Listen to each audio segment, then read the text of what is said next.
Hey folks, this is Tammy back with Front Porch Finance.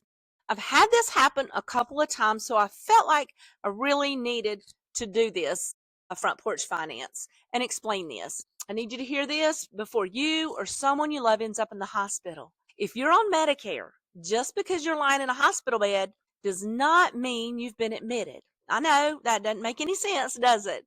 We know what hospital observation is. You can be there overnight, hooked up to machines. Nurses can come in and out, and Medicare still says, no, ma'am, you were outpatient.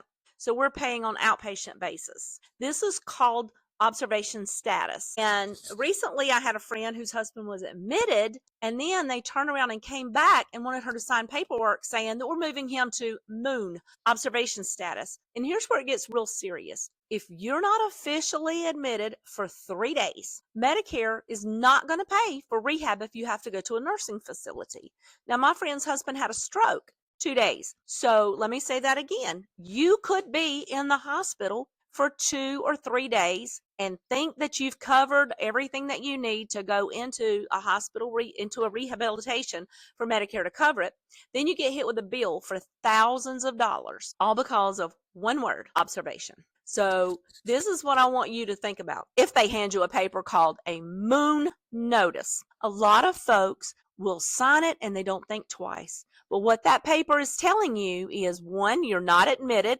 They've moved you to Medicare observation status. 2, your costs are going to be higher and rehab may not be covered. So here's what I want you to do. If you or a loved one is admitted into the hospital, I want you to look at them and I want you to say specifically, am I inpatient or under observation? Now, do not assume that because they took you from the emergency room and said, we're admitting you to the hospital, because this right here is financially devastated families who were already dealing with the health crisis. And I don't want that to happen to you. So if this has helped you, I want you to go ahead and like the video. And if you're watching this on YouTube, subscribe to the channel and hit the notification so you don't miss what could save your family thousands of dollars. But I also have a checklist.